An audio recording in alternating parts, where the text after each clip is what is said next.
It's the SCG podcast. We're here with our podcasters. Say hello and introduce yourselves.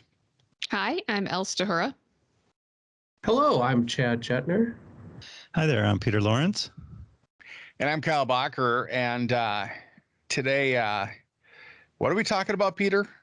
Today, we are going to talk about company culture and some of the fun things about company culture, like creating a good culture, trying to create an artificially good culture by doing things that the rest of the culture denies, stuff like that.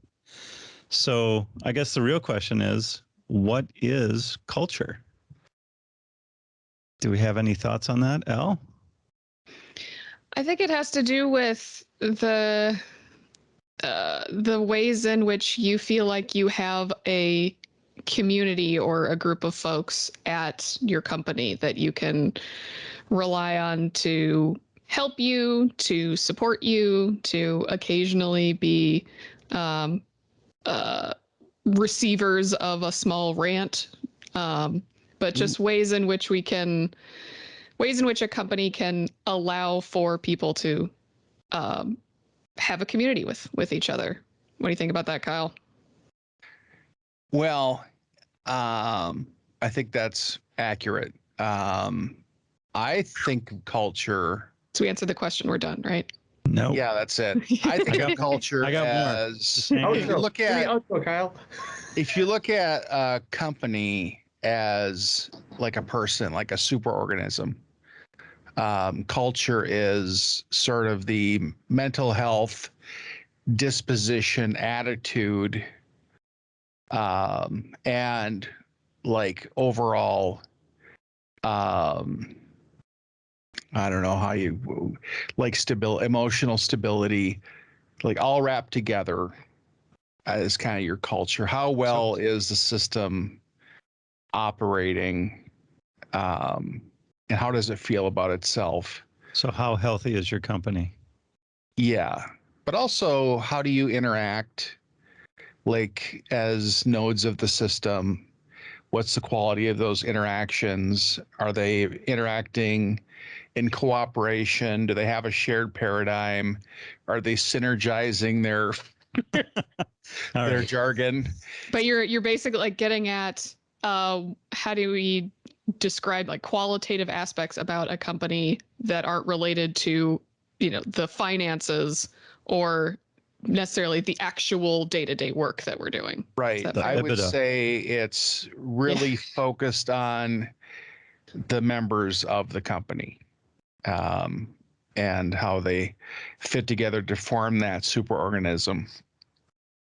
So when you guys were talking, I was thinking like a team, and more of a sports analogy team. Like, how well is your team playing together? Are they executing the plays correctly? Are they helping each other? Are they going for more assists rather than sort of freestyle solo? I got this. Everybody stand back. I'm the only person on this team that counts. Are they allowed to sit on the bench if they're injured?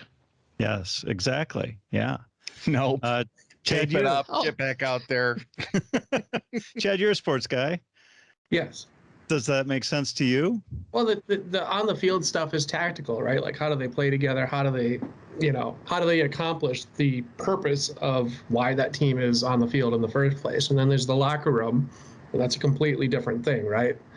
And when I think of company culture, I mean, it's both, but I care much more about the locker room than I do the other side of it, right? The game's only 1 hour a week? Yeah. Yeah, exactly. Well, I mean, kind of, yeah. I don't know what game you watch that is 1 hour a week, but yes, it is. I'm talking playing time, not actual TV time. Yeah. Oh, okay. Wow. All right. But at the end of the day, it's the locker room that I almost care more about, right? I mean, obviously we work at a company, we have goals, the company has success metrics, all that other stuff.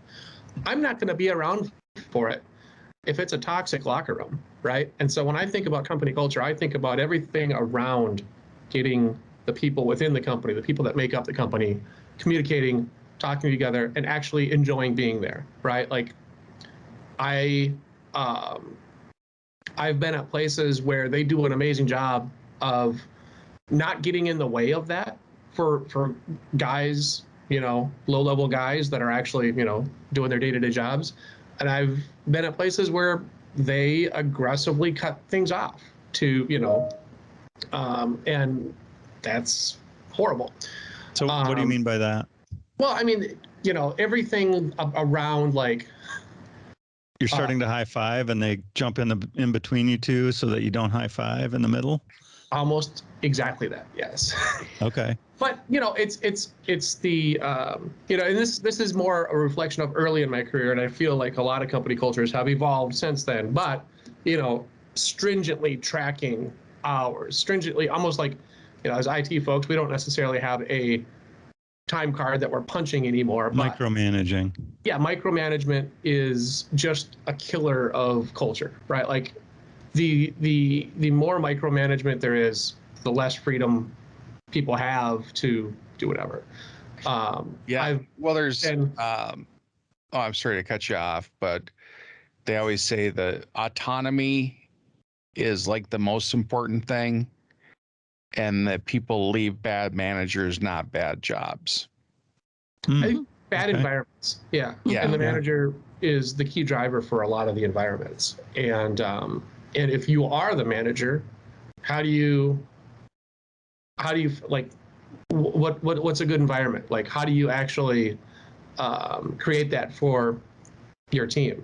And there's do you have to create it? Well, and that's part of it, right? So I come from a small startup company, and we defined our own culture. We didn't and actually we didn't define anything, right? We were just 8, 10 just dudes. did and were, right? And yeah, we just did and were.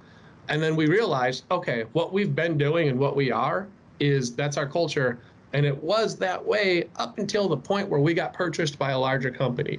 And then we realized how abruptly and how poorly that can go and how it can change, right? So everything from the way we do, our SDLC, our software development lifecycle, to, the fact that, part of our culture was specific team building things, right? Twins games, and every year somebody with a truck, me, would go steal Lime scooters, and we'd ride the Lime scooters from the office to the Twins game, and blah blah blah. And then we'd have happy hours, free happy hours. You'd allocate Lime scooters and relocate them closer for redistribute.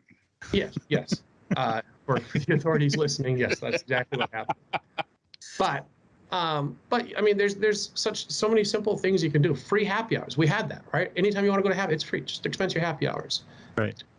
It's such a silly, simple thing to do to make people feel comfortable. And we at SDG. Not that this is a brochure for SDG, but we do a great job of that too, right? Hey, give somebody a high five, give them dinner, give them this. Yep. Keep doing that every month. It's so easy. Recognize your peers for doing little things that make your day better, right? Just the vibe of my company likes me is important. They're doing things for me. They're recognizing me. They're going out of their way for me. That gives you that good feeling. You feel connected. You feel, if they can make everybody feel special in some way. One of the things is not burdening them with unnecessary, tedious tasks like granular time tracking. Track every hour of your day, every half hour. Those unnecessary burdens can really impact culture versus freedom. We don't need that. We trust you. We know you're working on the right stuff. We'd know if you weren't, because it wouldn't be getting done. And we'll see you at happy hour. It's free, and they have a meat raffle. Meat raffle. Yeah. We talk about that a lot. 3 o'clock, guys. So Al, you were nodding along for some micromanaging, maybe getting in the way of culture.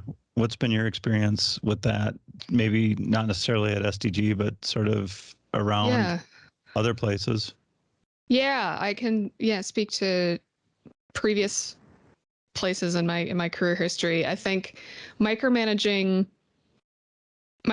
can kill a culture because it's very much sending the message, I don't trust you.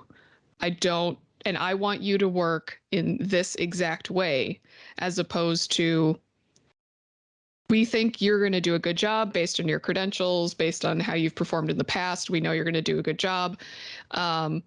We're going to give you the space and the trust to do your job as well as you can. And recognizing when you are doing a good job. But I've had workplaces where the management team, for whatever reason, are stressed because that job can be very stressful. And that means, that means that they can roam the halls and put their stress onto other people. Like, you are clearly having too much fun, get back to work.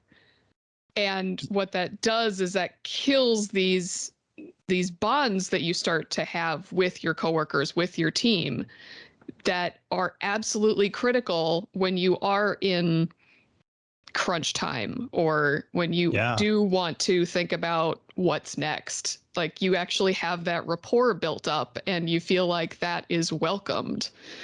So you have the space to be able to do your job and to be able to do the things that help underscore the fact that, yes, we are here to do our jobs and to get the work done, but also this is 40 plus hours of our week every week. And we are humans and we're not machines. So we need a degree of socialization and time to just let things simmer in the back of our head while we're figuring out a problem. And that's important. That keeps people healthy.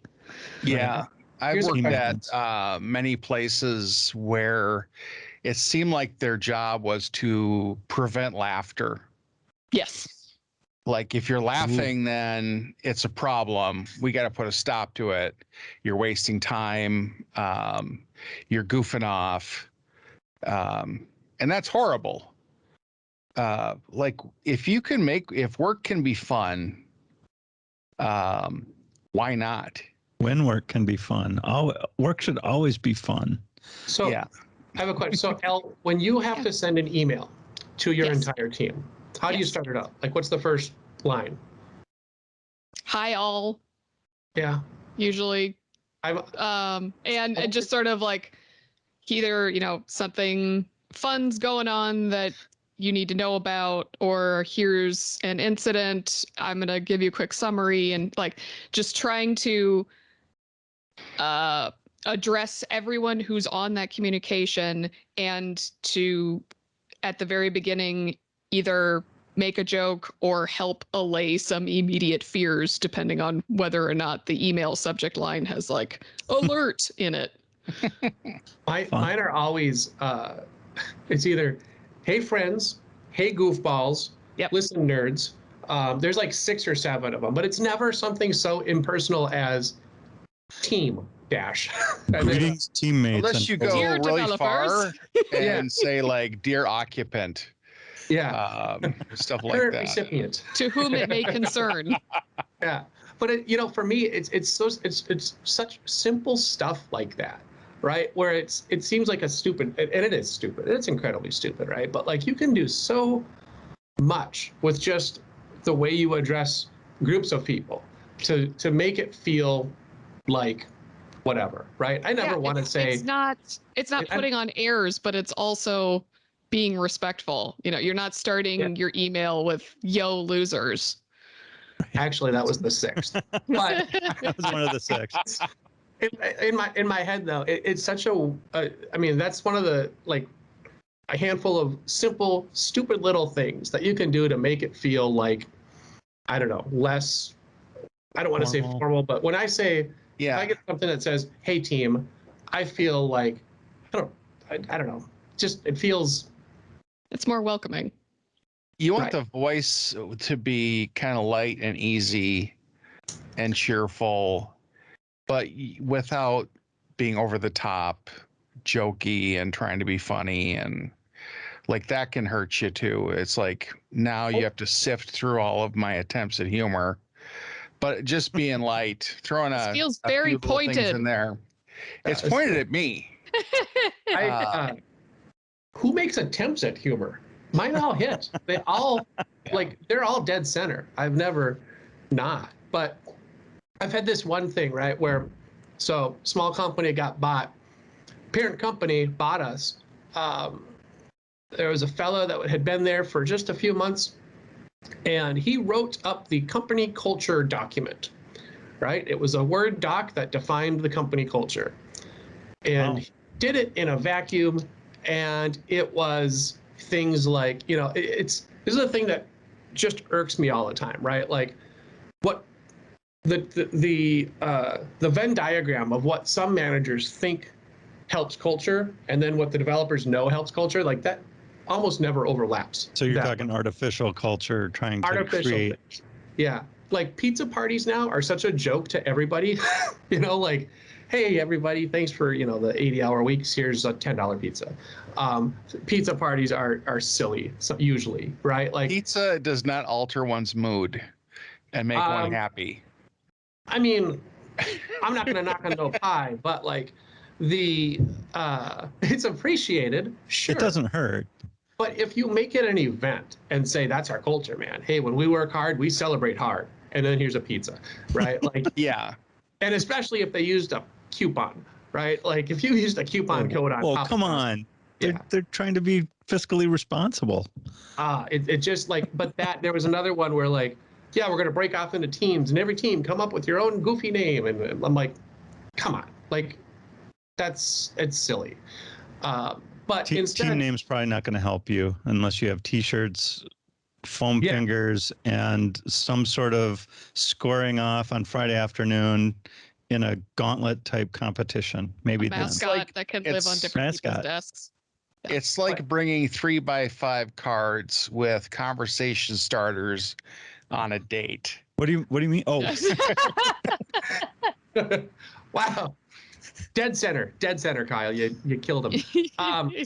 But I think one of the biggest things is, yes, I mean, at a company of a given size, there has to be some structure. There has to be some organization. I don't necessarily want, like a fresh-faced help desk kid walking into the CIO's office and saying, hey, I've got this great idea for how to fix everything. That's part of what culture addresses. But for smaller companies, for more intimate environments, just getting out of the way is so huge, right? Yeah. Not saying, oh, you can't say that. You can't say that. Or like I used to get, once we were purchased by a larger company, I was brought into the teacher's office for how often I swear on things like Slack, right? I'm like, they're like, hey, like, it's not Disney. Come on. Like, we're obviously I'm not like directly insulting people, but get out of the way of that kind of stuff. Right. They really should have just written a plugin for you that would convert it to different words just for excitement. Get a Slack bot that says Chad's views and language do not represent the views or language of our culture. Yeah. Here's the culture document. Please reference this. That's right. Oh my gosh. But yeah, go ahead. Sorry. I've talked a lot. So Kyle, you've been at STG for a long time. I'm just going to jump in here. Yeah. When you started, I believe it was 11 years ago, according to some recent email that I've seen, there was one culture. And today that's not the same, but it's not different, right? When you have fewer people, you can have really different relaxed kinds of events For sure. that are more personal. And then you form a tighter bond, and then a greater percentage of your people show up to stuff. And you can have a poker night, and you can have a potluck and things like that. And you can all fit in the office. And then as you grow and restructure, things will inherently change. Right. Your team but changes. there's a core that we still have maintained, I believe. We have core values, and I don't think those have changed ever. Right. And I still feel that culture with, people I've worked with a long time. I still kind of feel that older culture with them. And I wish I could transfer that to new people and say, this is how I feel about the company. Right. This is how I see things.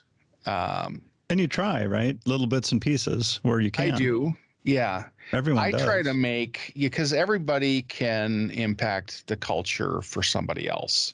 Yeah, that's another great point, is that one person can change it dramatically for the worse, right? Yeah. Oh, that's easy. Yeah. But or it can give you a common enemy and really bring people together. I feel like I'm staring right at you. Yeah. It's just Go a ahead, camera. Chad. I don't know. I feel it kind of gets to be when it's small, your culture is just an amalgamation of everybody's personalities, right? Right. Yep. And as you get bigger, yes, there are still large personalities, but it just gets smoothed over, right? Like your culture just kind of gets to be whatever. But It's more one of the average. biggest things, that larger places can do is do exactly what we do. Like if you give people opportunities to be together, right, and to break down into smaller units, right? Like we do it with our practices, and then we do it with all of our learning communities, and all of those things are like killer in a good way for culture, right? Because it lets you, form little tribes within a larger company, and outside of your core role, be something to the company outside of that. You know what I mean? Whereas like bigger places, I've been at large companies locally in the Twin Cities that you have your role, right? And that is literally the only value you are for the company. Like there's no other opportunities to break out of that role and be, a leader in a learning community or a leader in this. I mean, some of them have done it to different degrees, but that recognizing that and literally just creating opportunities for a culture to thrive, right? Or to, just naturally grow within pockets of the organization, I think would be huge, right? Well, it gets a group of like-minded individuals, right? Like, hey, everybody on this particular learning community has signed up because they want the same thing, right? Yeah. I want to learn about this or that. Every one of these groups and communities and tribes can kind of develop its own subculture. And what that means is your experience can be different than my experience. Your culture that you experience at the same company can be different than that of others. Your circles might operate a bit differently. Your practice might operate a bit differently. I hope it does. Those communities. Yeah. And then how does that all gel together?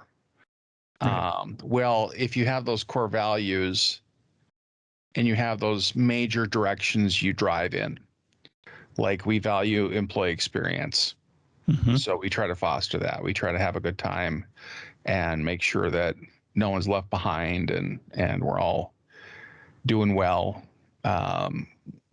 Keeping those connections strong and alive with each other. I think that's really important. And not to talk about the pandemic, but that's really been difficult to maintain. But in some ways, it's easier for us to connect face to face, even though it's not exactly the same experience. That quick video call. It's a lot easier than driving across town, meeting for lunch, stuff like that. That's like we just hop on a call, have a little face-to-face chat, catch up. Doing a podcast, fairly easy to do remotely, right? The big event was a good point of connection. Open Source North was a good point of connection. Yeah. You know, a lot of us were volunteering that day. Some of us were speaking that day. Some of us were attending that day. So you feel like you're a part of something. You know, just things like that. And that each of those things can have a vibe of their own. You know, you could tell all the speakers were having a good time. They enjoyed presenting, and the attendees enjoyed the presentations. And so you have those shared experiences, and I think it's a lot of those shared experiences are important. And you know, trying to do that intentionally with a pizza party may not work, but it's like, what does? And you kind of have to like either let things happen organically and then feed them, cultivate them, because things have a season. Things will start and they'll thrive for a while, and then they can fizzle out and end, and People lose you know, interest, or or you lose your Because champion. There was that key ingredient that kept things alive and going.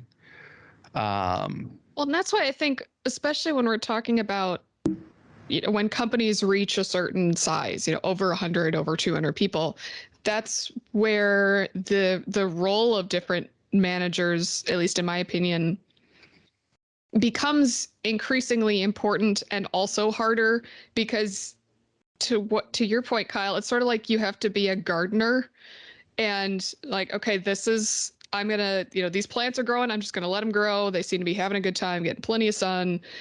But but you still need to keep an eye on your team and your culture and how that's going, because there might be something that's not going well, or you have a new addition to your team and that person doesn't necessarily line up with the existing culture that you have. And you need to be able to monitor that, so that I'm thinking more from, you know, simple things like, I'm a female and I might be coming into a team of all guys. And sometimes, like In most of the time, IT? that's totally great. Totally fine, not an issue. Sometimes that can be an issue. Yes. And it requires a little bit more deliberate maintenance, I suppose, on the part of the manager. Or I would say, like, if the team isn't automatically adjusting. And helpful hints, and somebody that's maybe gone through some of those kinds of things to help you along to say, oh, well, yes, it's hard. Yes, it's going to be painful, but here are some things that I've done in the past that, you know, made me part of the team and made the team shift in dynamics so that it wasn't, you know, and all male or whatever.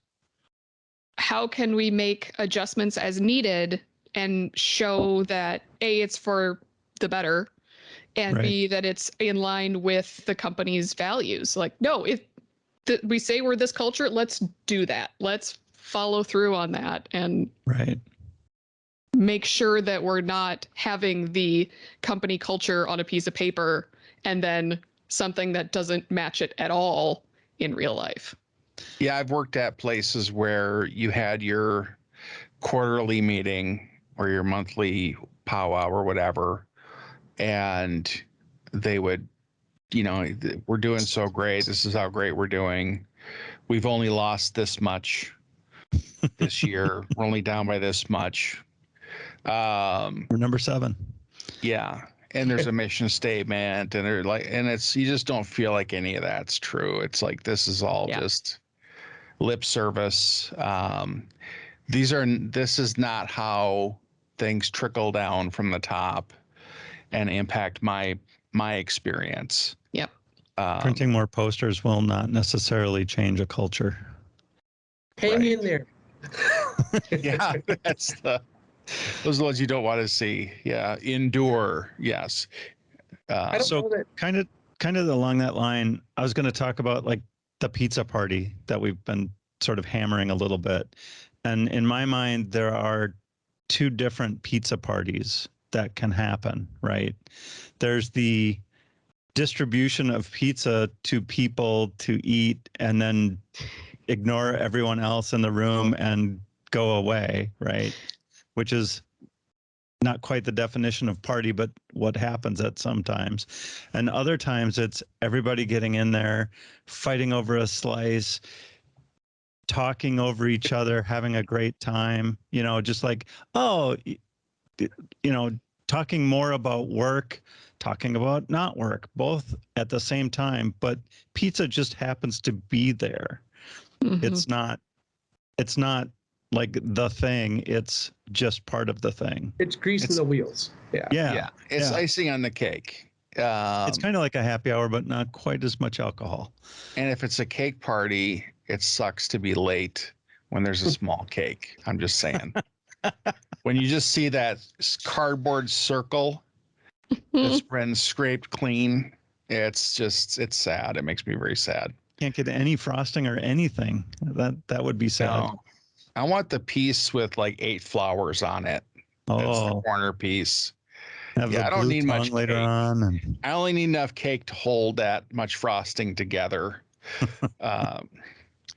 Yeah, I think that the having people that want to be together, like the pizza party, is just a reason. We just need an excuse. Let's just pizza party. Hey, there's a punch bowl. Have some, anything to get people away from their desks and together is kind of a welcome event. we're going to take this time away from work and we'll congregate somewhere else. You ever see the pizza party where everybody just goes, gets a slice, and then brings it back to their cubicle and works? Yes. Yep. That is Yes. the pizza delivery. We've That is- delivered you lunch. That's the one where they say there's a pizza party going on, but if you're going to go to the pizza party, know that you'll have to work late to make up for it. Like, Well, I think Yeah. great party. Yeah. if you were, We're still going to need you to get your hours in. Yeah. If you saw that, if I was a manager and I saw that, right? Like, oh, yeah, pizza party, it's in the lunchroom, blah, blah, blah. Everybody went in, grabbed 2 slices, and now they're back at their desk. I would know, oh man, I screwed up. Like, I screwed up. Like, Right. that's a sign of something. So if that happens and you're the manager, Chad, what do you do? I stay there. Like, I don't, like, Like, do You you know- grab people out of their desks or yeah. Kicking, screaming. Oh, Yeah. He goes I mean, back and he looks at his email and realizes there's a difference between we're having a pizza party and, hey, there's free pizza in the break room. I think it's just, I mean, part of it is just, it's empathy. It's being able to actually listen and not just wait for your turn to talk. And then it's actually being able to connect with people, right? And that's one of the drivers for people wanting to be somewhere, right? Like if I'm, if I had a team, right? I would honestly be like, try to figure out like, okay, who wants to talk, who doesn't want to talk, who needs, you've got to be able to connect with people and start the culture from that point, right? And it doesn't necessarily always have to be the manager. If I'm on a team, right? Like if I'm just at a gig and it just seems like that, put yourself out there, create opportunities for people to connect all the time and be present and actually listen, right? Like really listen, ask questions about people. Like don't, Yeah. obvious, caveats, don't like dig too deep, whatever. But you can kind of if you had the smallest smidge of empathy and intuition about what people are about and what they want to talk about, it's not super hard to build something kind of spectacular with almost no budget for it, no anything, right? Just create. I was recently at an event, gathered in the kitchen, and the question of what was your first job went around the room. And it was fantastic because everybody's first job sucks. Nobody starts at the top. what? So it kind of levels the playing field for everybody. I had a blast at my first job. Yeah, I was the CEO of Burger King at 14. Like, I wouldn't say that. I was Straight to the definitely not. top. Yeah. Yeah. Yes. But they had a good culture. But that was like a prepared like we're gonna ask some questions, we're gonna do a thing, and I think it worked out. I think Did that's they use note cards? depending on the question, like that could go horribly wrong. Yeah. Your first You gotta surgery. be careful with that. Yeah, your first surgery. Yeah, sure. That got done on me or that I performed. That's Well, you also- know, that's the Either fun part one. about the question. Yes. Do you have anything written on your note cards, Peter? Do you have notes for the podcast? No, there's nothing on these cards. They're just You they're have just here them, for though. It's invisible. well, they're ink. here to take notes if I need to take anything down for this is not just my podcasting location. This is also my meeting location and other things. So One thing that I had at a previous job that I loved was it was a fairly small company, but in order to help encourage the whole company to move a particular project forward, we had a giant game of Monopoly that the sales team would go and the business analyst team would have a turn and the developers would have a team. And it was a nonsense, low stakes, competitive way of just, oh, okay, so you're somebody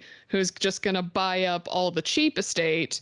And so I need to go after Boardwalk, or it just starting to get little insights into how other people worked, as well as maintaining this longer term playful communication between everybody. And so, like, did the teams communicate amongst themselves for their moves, or was everybody on the board, or? They would communicate amongst themselves for moves, and thankfully the office was small enough that we could overhear it all the time you as well. Could listen in. Good. Like, dang it! Why did they move their piece over? I wanted their rent. You know? So you just had. It was nice because it was sort of like a games night that just went on for a couple months. That sounds fun.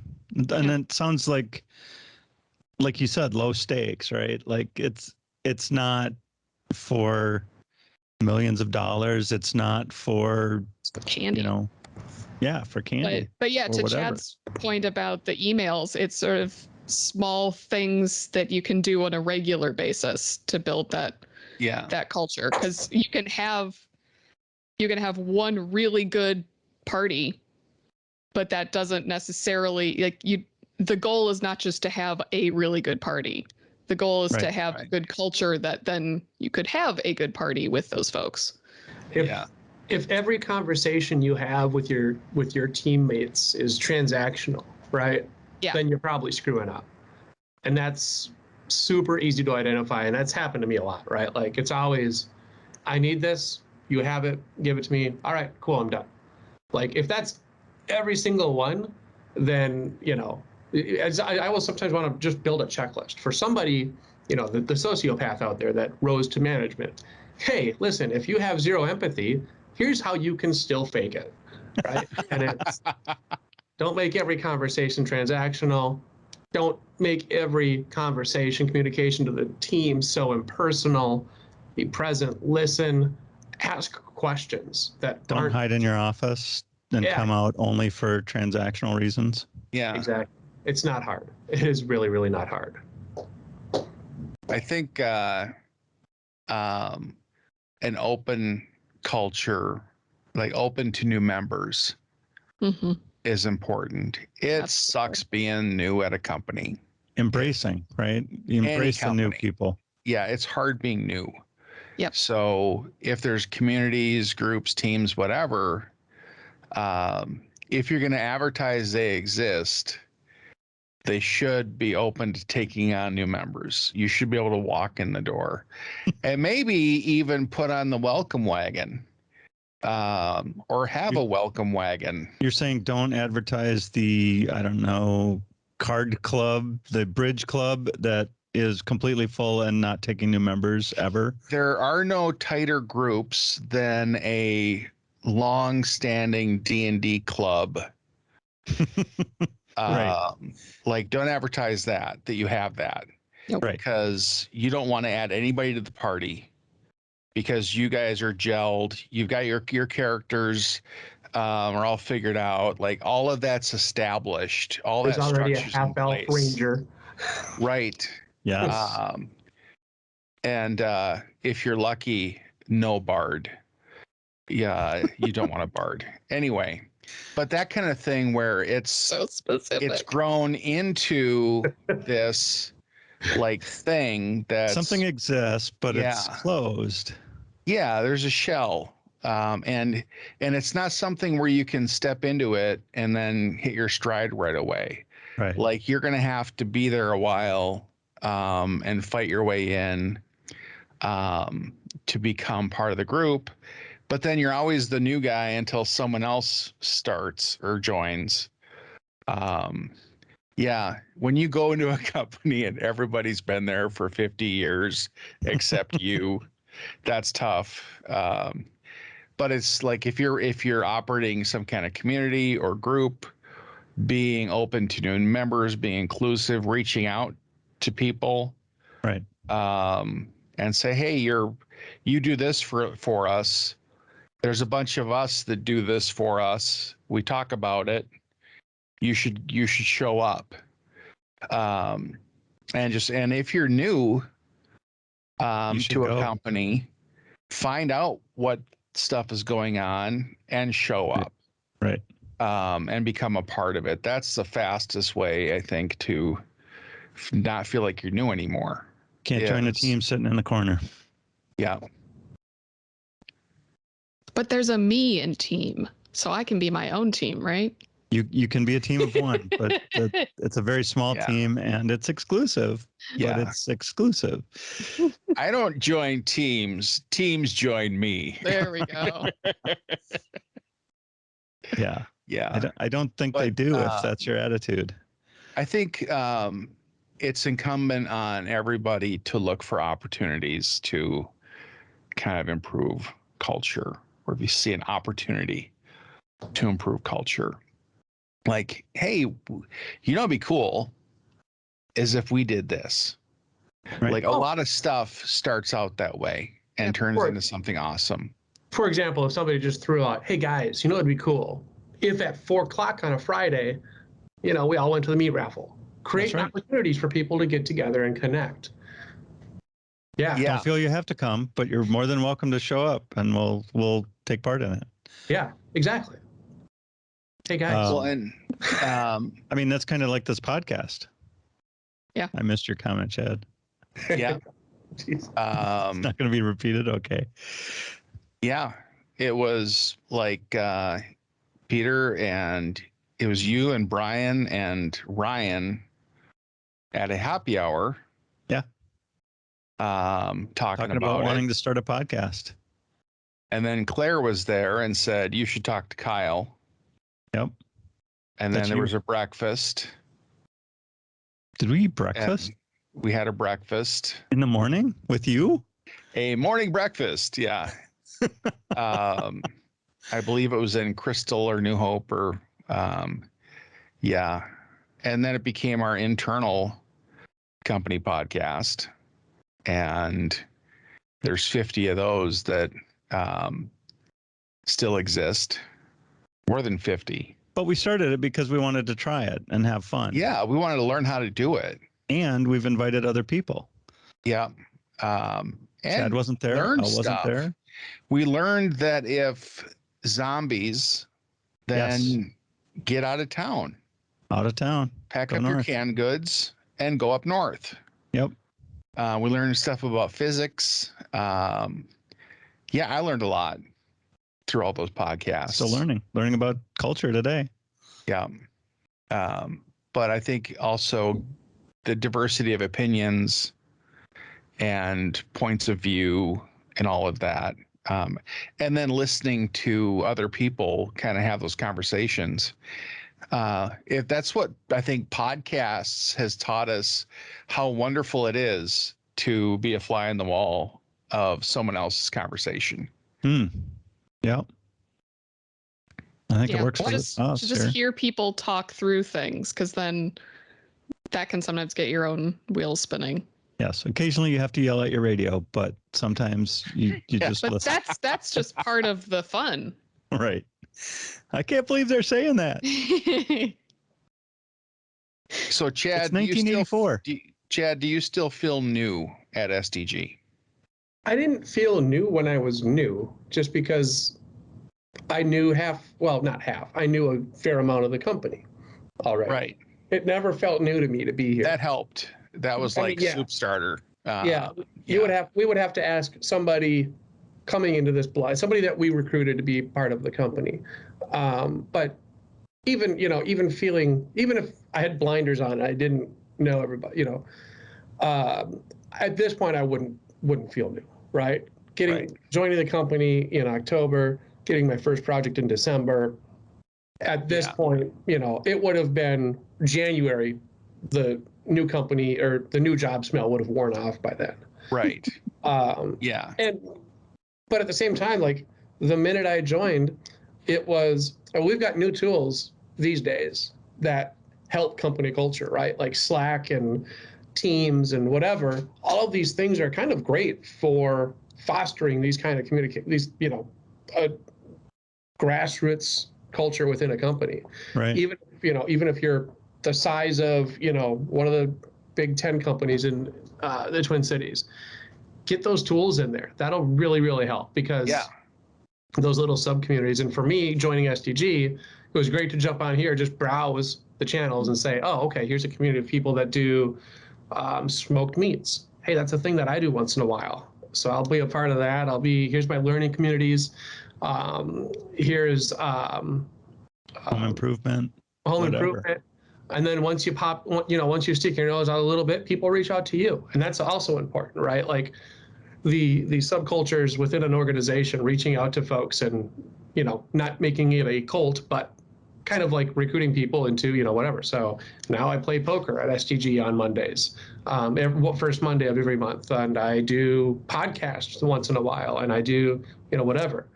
All of that was because somebody in your organization is very, very specifically trying to put effort into recruiting folks into, new folks into a company culture.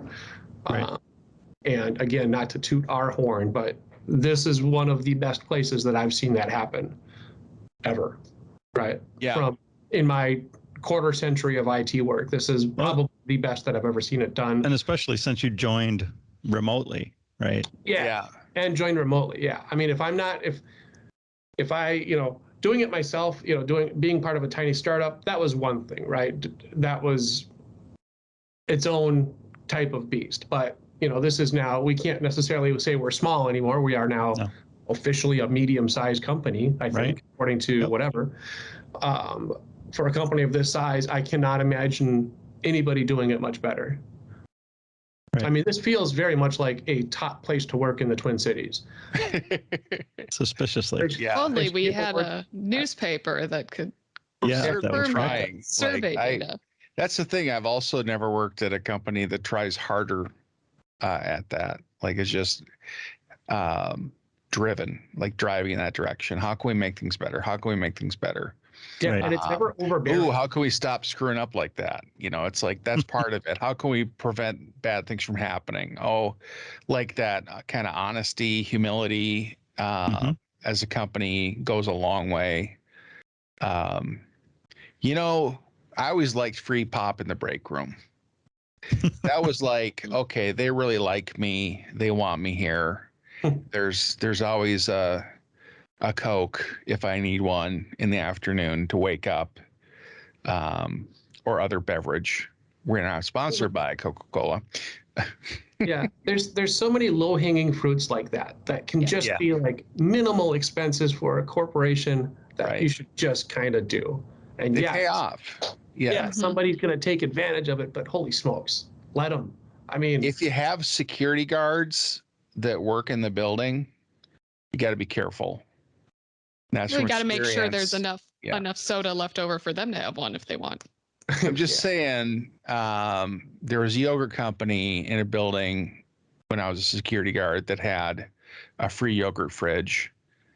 The guards found out about it. Wow. Padlock went on a week later. Really? We ruined it.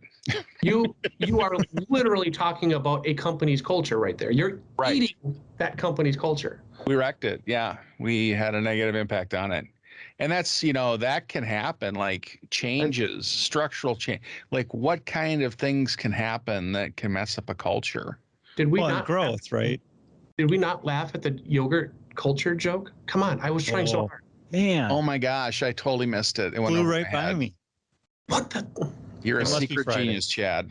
I know. Chad. Thank you. Thank you. That was hilarious. Let's just go around go around the pod and everybody just tell Elle's me. not buying in No, to your that's genius. okay. No. She We totally got the. There's a couple more weeks of data gathering before I decide whether or not Chad is a secret genius. Yeah. I feel like Elle is the smart one in the group. That's all I'm saying. I'm just good at faking it. Isn't that what being smart is being good at faking being smart? I think Yeah. that's what being a good consultant is. Yeah. So Yes, I know the answer. Let me go research it. we're you know, we're kind of running out the clock. I want to talk about how do you what can ruin a culture and how do you protect a culture?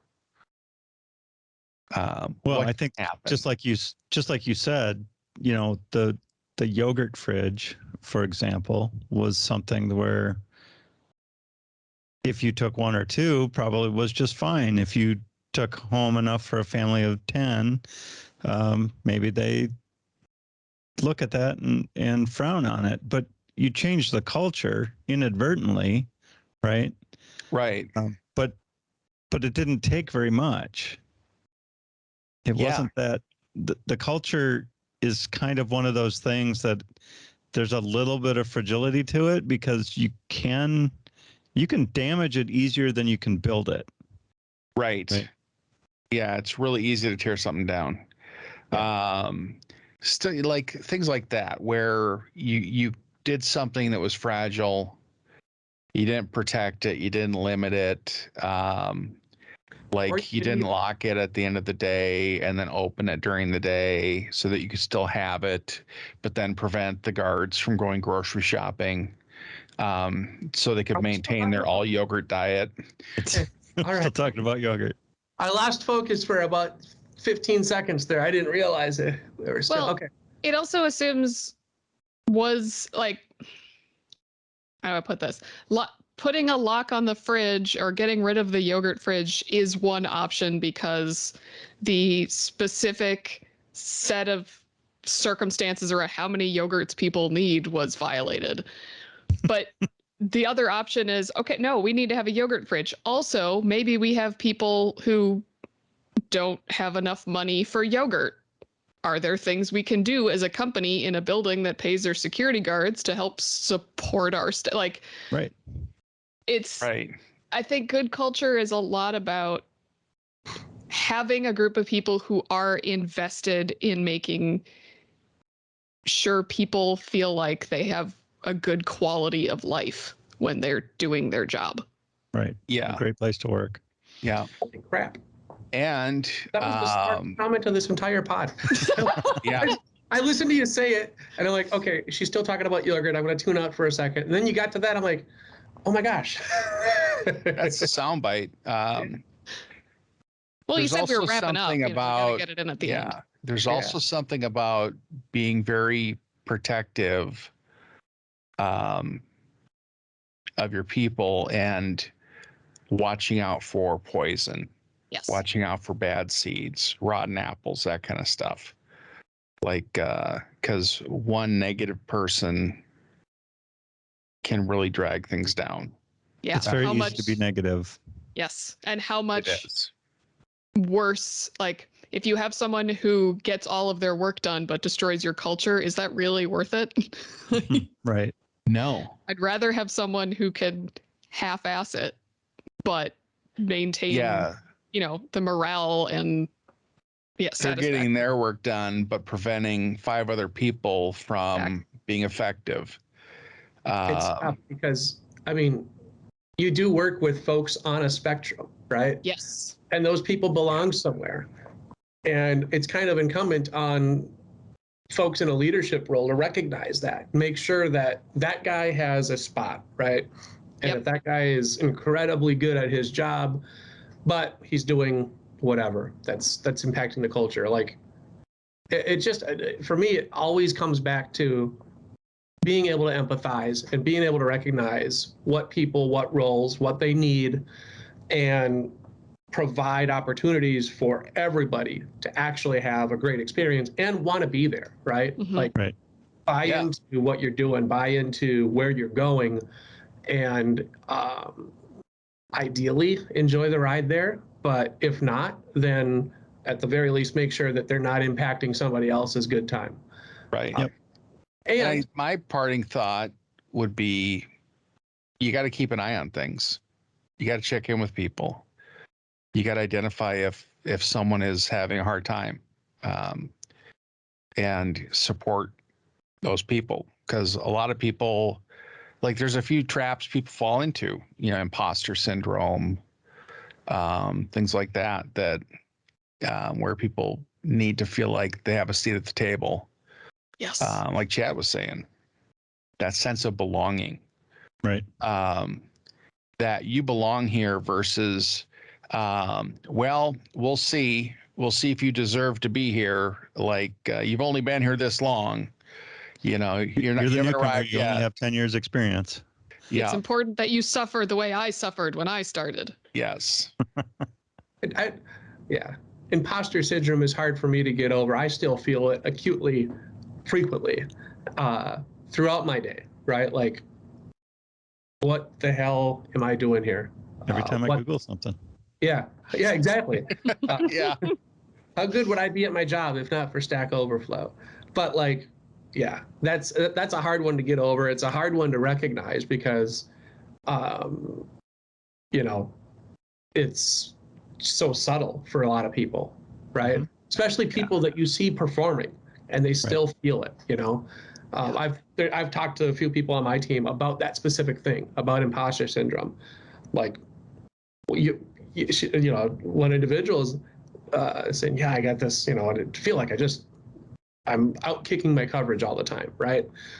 I think that's the right, whatever. But That's a sports analogy I can live with. all right, thanks, Peter. But at the same time, they are outperforming every expectation that we have of them. So it's like, I mean, you feel it. I can say you shouldn't because you're amazing, but that might not mean as much coming from me.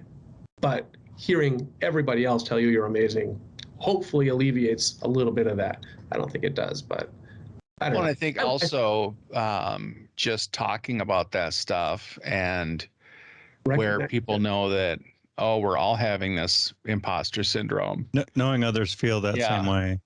Mhm. So none of us belong here. This is all wrong. We should just no, go. we all do. Yeah. I think you're wrong. I think it's We all a have syndrome, different- but not the problem. Right. We're not imposters. Awesome. Well, with that, I think we'll shut her down. That was the SDG podcast. Thanks for listening. If you want to drop us an email, we're at thepodcasters@solutiondesign.com. Until next time, say goodbye, everybody. Goodbye, everybody. Folks. Goodbye, everybody. Goodbye.